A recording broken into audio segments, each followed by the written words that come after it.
welcome to today's video. Today's video is going to be another pagan video for you, and I'm going to be going into the basic understandings of tarot cards. So you can say it several different ways, by the way, as well. I say tarot cards, but you can say tarot if you want to. You can say different kind of ways of saying it.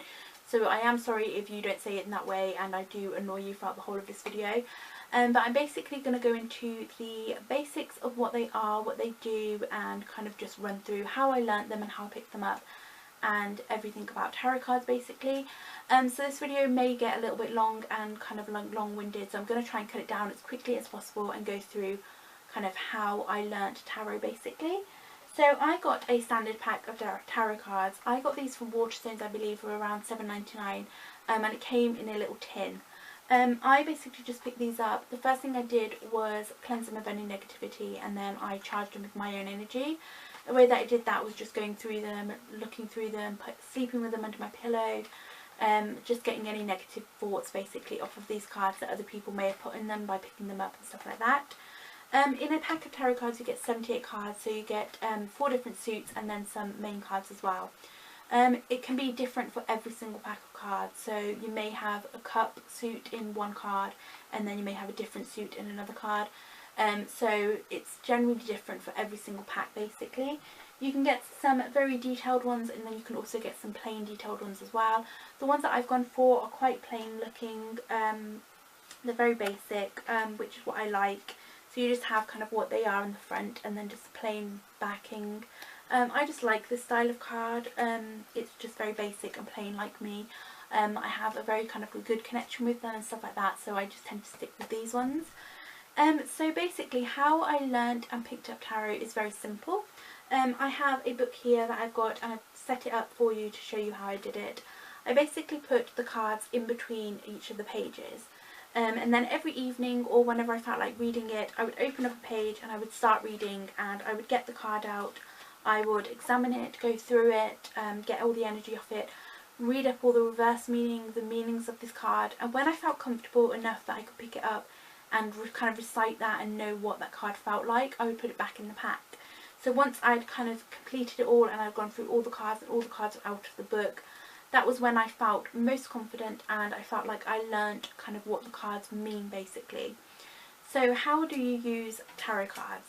The best way to use them is to ask questions or to do readings. So you can ask them specific questions if you need to, and then you will get kind of like the results from that, what other people feel, like how you feel, and the result, kind of the ending of it and stuff like that.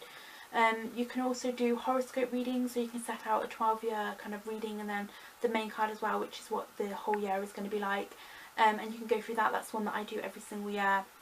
And you can also go and look at your past, present and future if you want to. If you've got any specific questions about your past or anything like that, you can go into detail from that as well. There's lots of different types of readings that you can do.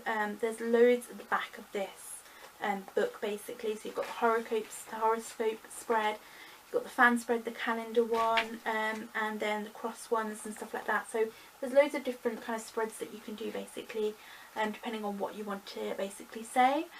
There's a lot of kind of miscommunications with tarot cards as well. For example, the most kind of obvious one that a lot of people that don't understand them will kind of like speculate on and go through is obviously the death card.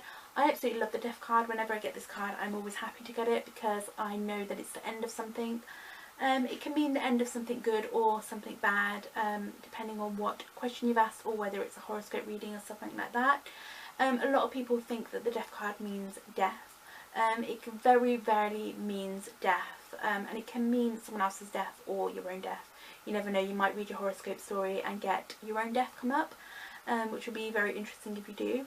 But yeah, so the death card is the most kind of like hated card, I would say, from people, but it's my favourite one. You get loads more as well. Ones that I would say is worse, for example the devil, which again, you know, a lot of people can read into it and kind of think, oh no, that means something terrible, but it doesn't. Kind of the worst card in the pack, I would say for me personally, is actually the Tower, which a lot of people would look at and think, you know, it's not really the worst one, but it is for me.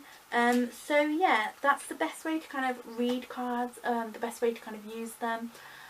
For me personally, I do my own readings, which a lot of people don't agree with. A lot of people tend to prefer to do their own, to get other people to do their readings, which I don't like doing, purely because I know that I can do my own readings and they come true, because I've been doing them for several years now and they've always come true. One of the things I don't like doing is other people's readings, purely because the ones that I've done in the past have always been negative. And they've always had kind of bad news, which I really dislike. I don't like kind of being the bearer of bad news. So I don't do other people's readings, which I think is perfectly acceptable. You don't have to do readings for other people if you don't want to. But yeah, that is kind of like the basics of what tarot cards are, the kind of how to use them. I'm sure there is absolutely tons of questions on this, so if you do have a question, leave it below in the comments. And I shall catch you next time, and hopefully you've been having a good day. Thank you for watching. Bye!